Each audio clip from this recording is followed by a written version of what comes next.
Most people who are trying to eat healthfully spend their attention on what they buy at the grocery store, what they cook, and how much of each macronutrient they consume. They read labels. They think about quality. They have been told correctly that the food itself is one of the most important inputs into their long-term health, and they take that seriously. What almost nobody has been told, with any specificity, is that the food can be modified by what it touches before it reaches the plate, by the surfaces it is cut on, the containers it is heated in, the utensils that stir and serve it, and the water it contacts during washing and cooking. And in a kitchen that contains the same items that have been there for a decade or more, several of those items may be introducing chemical compounds, microplastic particles, microbial loads, or heavy metals into the food at levels that are not alarming in any single meal, but that, consumed across years of daily cooking, represent a chronic low-level exposure that the aging body, whose detoxification capacity has declined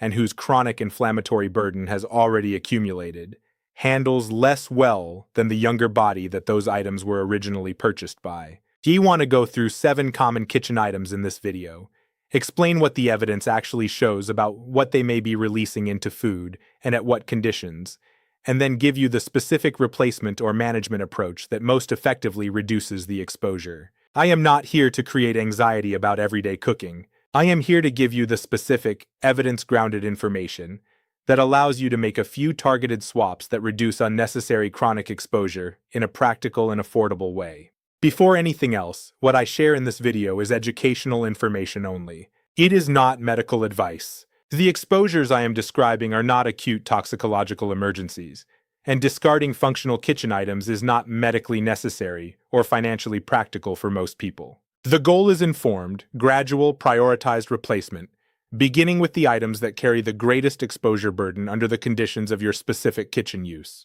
What I want to give you today is the information to make that prioritization. I am Dr. Andrew Carter, and I have spent 15 years working exclusively with adults over 60. The environmental chemical exposure dimension of chronic disease is increasingly well documented in the research literature, and the kitchen is one of the most significant sources of daily low-level exposure in most households. Understanding where the exposures are highest and how to reduce them without disrupting the daily cooking practice is practical preventive health. If this is your first time on this channel, subscribe right now because every week I bring you specific, grounded information about what your body needs after 60, and this video addresses a dimension of daily health that almost no routine medical appointment touches. Let me begin with the biological reason that adults over 60 are specifically worth discussing in the context of low-level, chronic environmental chemical exposure. The liver's cytochrome P450 enzyme system, the primary detoxification machinery for lipophilic chemical compounds, reduces inactivity by approximately 20 to 40% with age. This means that the chemicals that enter the bloodstream through dietary exposure are cleared more slowly by the aging liver, producing longer circulating times and greater accumulation in fatty tissue. Adipose tissue, which stores lipophilic compounds including bisphenol compounds, phthalates, and polychlorinated biphenyls, tends to increase in older adults even at stable body weight as lean mass is lost and replaced by fat.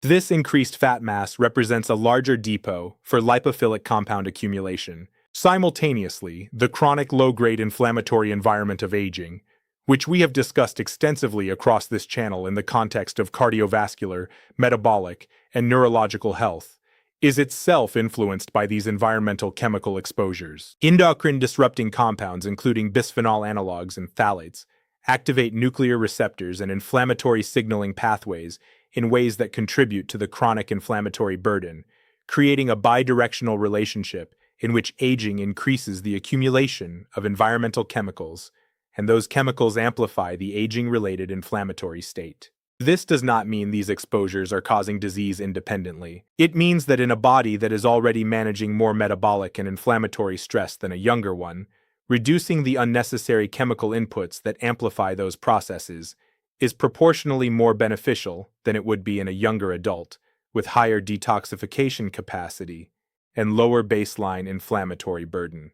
The first kitchen item is the plastic cutting board, and the specific concern is the shedding of microplastics into food during cutting. Microplastics, defined as plastic particles below 5 millimeters in size, are shed from plastic cutting boards when knife blades cross the surface and create microgrooves and channels in the plastic, releasing particles from the board surface into the food being cut. The quantity shed depends on the plastic type, the knife, and the frequency and force of cutting. A study published in Environmental Science and Technology from Xiao and Halden at Arizona State University found that cutting on a polyethylene cutting board released between 7 and 15 milligrams of microplastics per use into food, with the cumulative annual intake from cutting board use estimated in a range that would constitute a meaningful microplastic exposure pathway for daily cooks. A separate study published in the same journal found that polypropylene boards released higher quantities than polyethylene boards at equivalent use. The human health implications of microplastic ingestion are not yet fully characterized, but recent research has established that microplastics do not simply pass through the digestive system without interaction. A study published in Nature Medicine in 2024 found microplastic particles in arterial plaque samples from cardiovascular surgery patients, with higher microplastic content in plaques associated with significantly higher rates of subsequent cardiovascular events. The mechanism may involve the inflammatory response to foreign particles in the arterial wall, amplifying the same plaque instability that we discussed in the context of cardiovascular risk throughout this channel. The replacement for plastic cutting boards is wood or bamboo, both of which do not shed plastic particles and have the additional advantage of containing antimicrobial compounds, specifically juglone in walnut wood and bamboo kun in bamboo, that reduce bacterial survival on the cutting surface. Alternatively, thick-tempered glass boards provide a non-reactive, non-shedding alternative for adults who prefer a harder surface. The practical recommendation is to replace plastic cutting boards when they show significant groove and scoring from use, and to replace them entirely with wood, bamboo, or glass going forward. A practical maintenance note for wooden cutting boards: food-grade mineral oil applied periodically, approximately monthly for regularly used boards, seals the wood surface and prevents the deep grain checking that creates channels where bacteria can accumulate. This is a simple step that extends the life of the board and maintains its hygienic properties. Board oil from any kitchen store is appropriate, and the application requires only rubbing a small amount into the clean, dry surface and allowing it to absorb over an hour before use. Type in the comments right now whether you use plastic or wooden cutting boards, because the pattern in those comments will tell me something about how widespread this specific exposure pathway is in the people watching this video. The second kitchen item is the scratched or damaged nonstick cookware, specifically pans with polytetrafluoroethylene coatings, most widely known by the trademark name Teflon, that have been scratched through metal utensil use, abrasive cleaning, or the stacking of multiple pans. Polytetrafluoroethylene itself, the intact polymer, is chemically inert and generally considered safe. The concern with scratched nonstick pans operates through two distinct mechanisms. The first is the release of polytetrafluoroethylene particles from damaged coating surfaces into food during cooking. Studies have documented that damaged nonstick coatings shed particles that, while not absorbed in the same way as smaller molecules, represent a contamination of food with a synthetic polymer. The toxicological significance of ingested polytetrafluoroethylene particles in humans is not definitively established, but the principle of minimizing ingestion of synthetic polymers from food contact materials is consistent with precautionary food safety practice. The second and more clinically significant concern is the degradation of nonstick coatings at high temperatures. The intact coating begins to break down above approximately 260 to 300 degrees Celsius, releasing PFAS-related volatile compounds. A damaged coating begins to degrade at lower temperatures than an intact one, because the scratches expose underlying layers and reduce the thermal stability of the coating surface. These volatile compounds include perfluorooctanoic acid breakdown products and related per- and polyfluoroalkyl substances that are associated in epidemiological studies with thyroid disruption, immune function impairment, and elevated cardiovascular risk. The replacement approach is to avoid using metal utensils or abrasive cleaning materials on nonstick pans, which prevents scratching that accelerates degradation. For pans that are already significantly scratched, replacement with carbon steel, cast iron, or stainless steel cookware is the practical solution. Carbon steel and cast iron, when properly seasoned, provide a naturally non-stick surface through the polymerization of cooking oil into the iron surface without any synthetic coating. Stainless steel requires slightly more oil for most applications, but is extremely durable, does not shed any compounds under normal cooking conditions, and is dishwasher safe. And share this video right now with one person in your life who has been cooking daily on the same scratched nonstick pan for years, and who has never thought of the pan surface as a source of anything entering their food. And if you are not yet subscribed to this channel, tap that button now and ring the bell. I want to tell you about Robert, 68 years old, retired mechanic from Bristol, England. He had been cooking daily for his household for many years, and was particularly health conscious about the food he purchased. He grew some of his own vegetables. He bought organic meat. He read labels at the supermarket.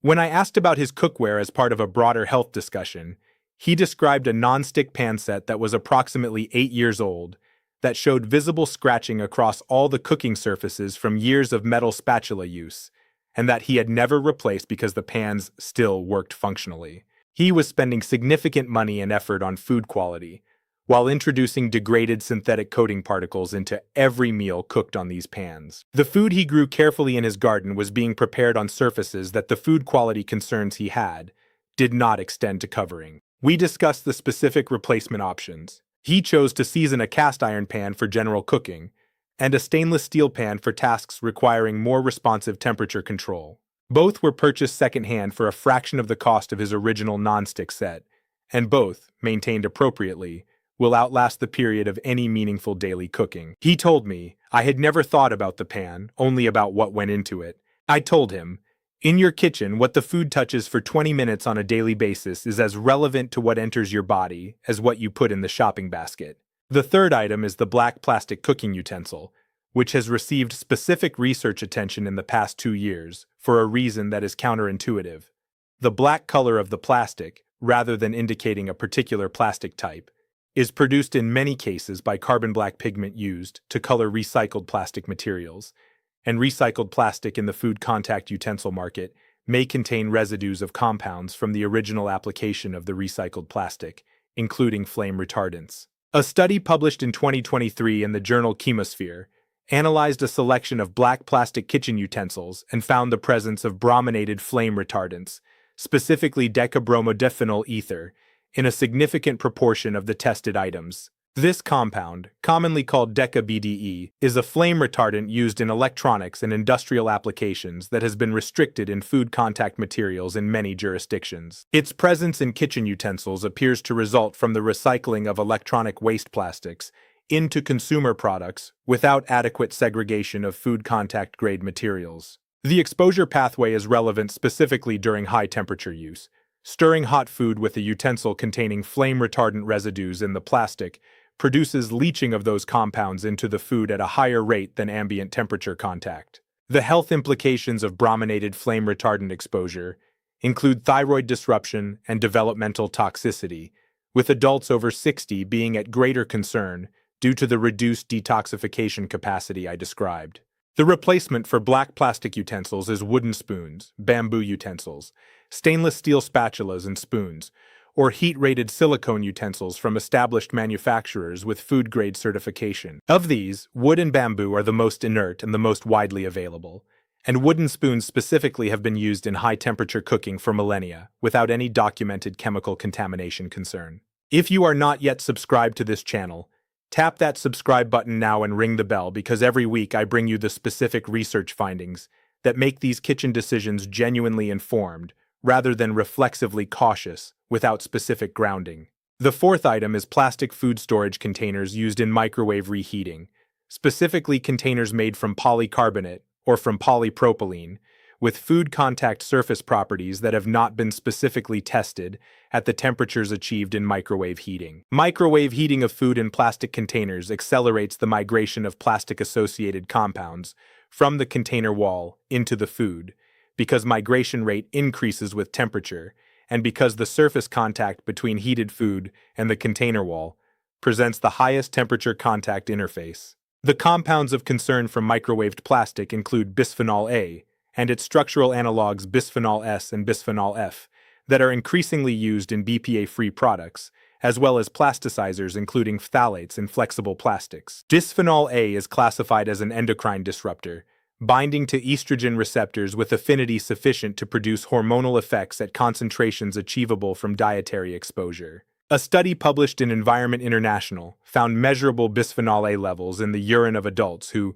regularly microwaved food in polycarbonate containers, with the levels correlating with the frequency of microwave plastic use. The European Food Safety Authority has progressively lowered its tolerable daily intake for bisphenol A, based on accumulating evidence of its endocrine-disrupting effects at lower concentrations than previously considered safe. The replacement approach is glass or ceramic containers for microwave use. Both are non-reactive at microwave temperatures, do not shed any compounds into food, and are available in a wide range of sizes and configurations. Pyrex glass containers specifically are rated for microwave use and provide a safe alternative to plastic for reheating. If plastic storage containers are used, they should be transferred to a glass or ceramic dish for microwave reheating rather than microwaved in the original container.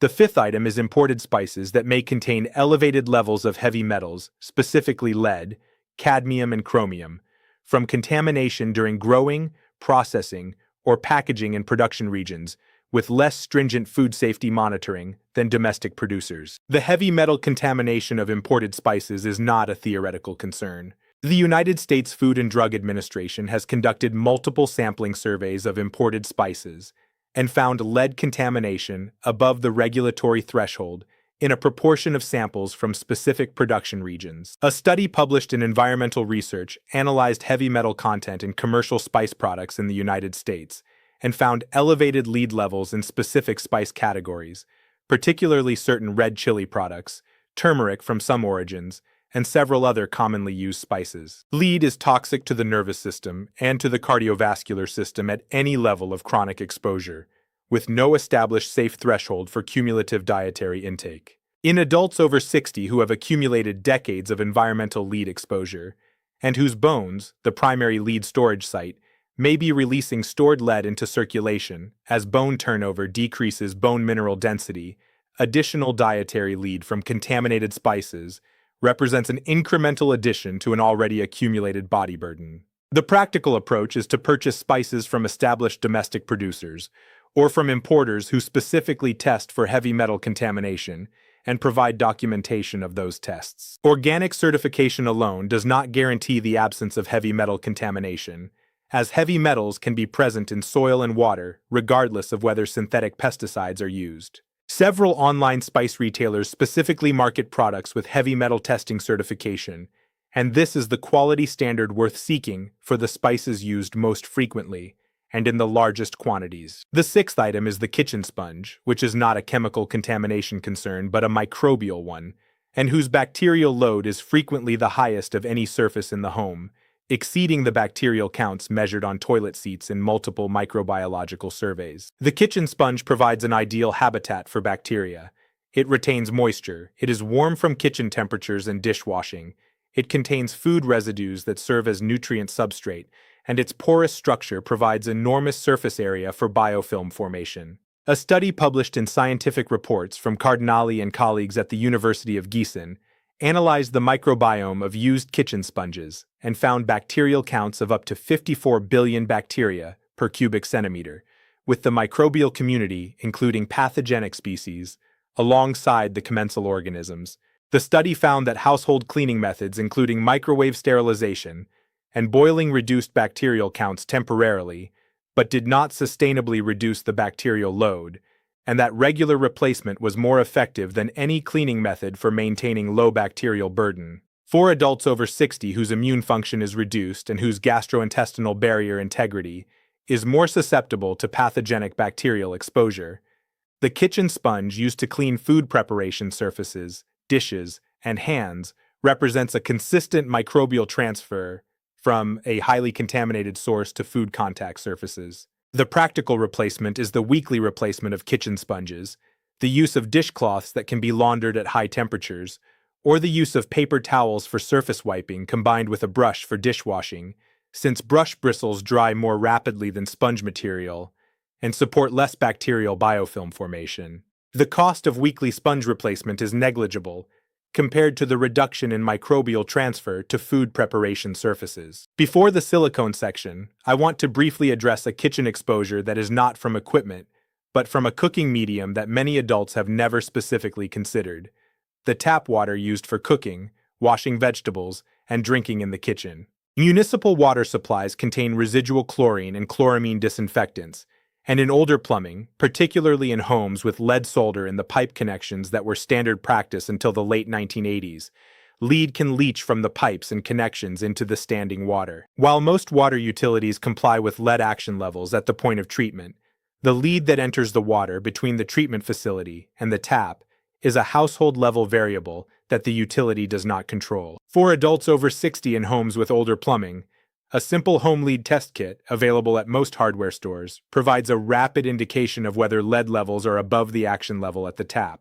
For adults who identify elevated tap water lead, a point-of-use filter certified to NSF Standard 53 for lead reduction provides effective mitigation at the point of food contact, specifically at the kitchen faucet used for drinking and cooking water. The seventh item is low-quality silicone kitchen products, baking mats, spatulas, and storage bags, specifically those manufactured without food-grade silicone certification or with visible filler materials that dilute the pure silicone compound. Pure platinum-cured silicone, the grade used in medical and food-grade applications, is highly inert at food preparation temperatures and does not migrate compounds into food under normal cooking conditions. The concern arises with lower-grade silicone products that contain fillers, typically chalky calcium carbonate or silica added, to extend the silicone and reduce production cost, which may migrate from the product at high temperatures and which reduce the structural integrity and temperature rating of the silicone. A simple test for filler presence in silicone products is to pinch and twist the product firmly.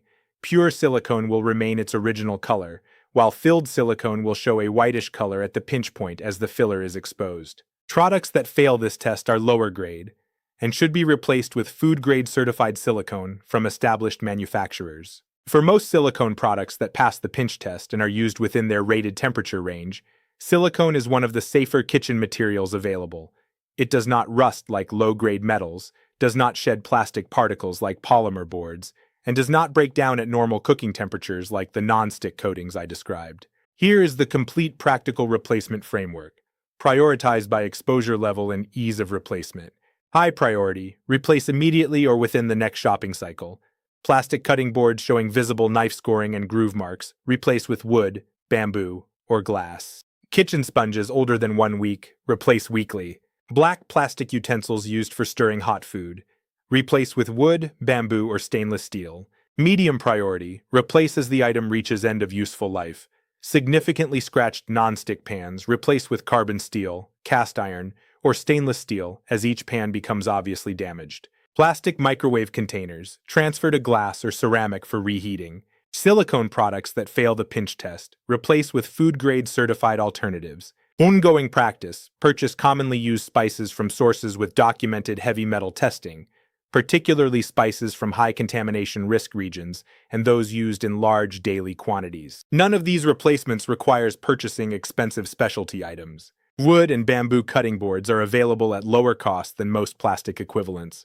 Carbon steel pans are less expensive than high-quality nonstick. Cast iron pans, if purchased secondhand, are effectively free compared to new cookware. Glass storage containers from supermarkets or charity shops are inexpensive. Weekly sponge replacement costs pennies. The cumulative cost of the complete kitchen transition I am describing is modest, and the cumulative reduction in daily chemical and microbial exposure it produces is ongoing for the life of the replacement items. 4 things to carry away. First, the chemical compounds entering food from kitchen surfaces and tools represent a chronic low-level exposure pathway that, in adults over 60 whose detoxification capacity is reduced and whose body burden of environmental chemicals has accumulated over decades, is proportionally more relevant to health outcomes than in younger adults. The food contact surfaces are as relevant to what enters the body as the food itself. Second, the 3 highest priority replacements for reducing chemical exposure from kitchen items are plastic cutting boards, scored by years of knife use, black plastic utensils used for stirring hot food, and plastic containers used in microwave heating. All 3 can be replaced with wood, stainless steel, and glass respectively at modest cost. Third, the kitchen sponge is the most bacterially contaminated item in most homes, with counts far exceeding surfaces typically considered hygienically concerning. Weekly replacement or the substitution of a brush for dishwashing is the most effective management, and no cleaning method provides the sustained microbial load reduction that replacement achieves. Fourth, the evidence for the specific harms from these kitchen items varies from well-established for bisphenol A, from microwaved plastics and heavy metals in some spice products, to plausible but still emerging for microplastics from cutting boards. The principle of reducing unnecessary chronic exposure to synthetic compounds and microbial contaminants through low-cost equipment changes is sound, regardless of the precise quantification of harm, particularly in the aging body, whose clearance capacity makes any additional unnecessary burden specifically worth avoiding. Your kitchen is one of the most consistently health-relevant environments in your daily life. What you put into the food you prepare is shaped by every surface it touches, from cutting board to pan, to utensil to storage container. And the modest changes I have described today reduce a daily exposure that has been accumulating as quietly and as consistently as any dietary pattern. Share this video with one person in your life over 60 who cooks daily and who takes their food quality seriously, but has never applied the same attention to what the food touches in the kitchen. And subscribe to this channel, because every week I come here with one purpose: to give you the specific information that makes the daily practices most relevant to your health genuinely evidence-informed. Aging does not take away your body's ability to recover. It simply reminds you to care for it the right way. Take care of yourself.